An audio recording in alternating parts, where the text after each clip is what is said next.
Hi guys, this is a video for introduction to parallel AC circuits. I'm going to go over a couple of different examples for you guys. So here on the board I have three capacitors that are wired in parallel with each other. I'm given current for capacitor 1, I'm given current for capacitor 3. So I have 13.4 amps flowing through C1. I have an unknown value of current flowing through the second capacitor, C2. I have 7.2 amps flowing through the third capacitor. I have 120 volt 60 hertz supply, and I'm given my total current to be 27 amps. Solve the capacitance of the second capacitor. So I'm looking for C2 in microfarads. Okay, so the first thing we want to be aware of is that Kirchhoff's current law for a parallel capacitive circuit is applicable, right? So the sum of the current through the branches will equal our applied current, or our current total. So I can figure out how much current is flowing through this second branch simply by using that law, right? So I total equals I1 plus I2 plus I3.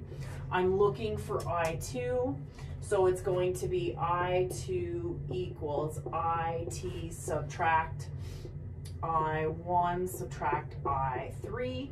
Okay, so I total is 27 amps, subtract 13.4 amps, subtract 7.2 amps, and that will give me my current through the second capacitor.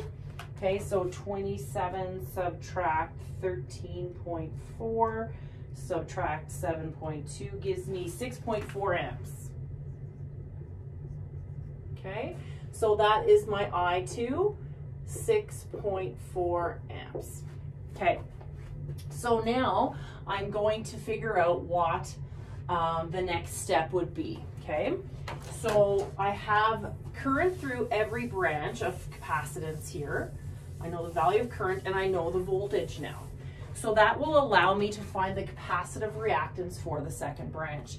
That's where I'm expected, that's the capacitor I'm looking for, so that's the branch I'm going to isolate. So I want to find XC2. And that's going to be simply Ohm's law, and recognizing that capacitors are always pure, so whatever my capacitive reactance is will equal my impedance for that particular branch, right? So it's going to be VXC2 divided by IXC2, okay? So the volt drop across this capacitor is the same as our source, right? Electrically, those are the same 2 points. So that's going to be 120 volt. Divide that by the current that we just figured out, 6.4 amps, and that will give me my XC. 120 divided by 6.4 amps equals an XC of 18.75 ohms. Okay, so that is going to be my XC, 18.75 ohms. The question is asking for the capacitance in microfarads, so I have to transpose the formula, right? So if you have the XC formula, XC equals, again, the formula for XC and inductive reactance are the same regardless if it's series or parallel, okay? So you should be quite comfortable using this formula right now. So 2 times pi times frequency times C. And when you're looking to find C and you have XC, you just swap the two, okay?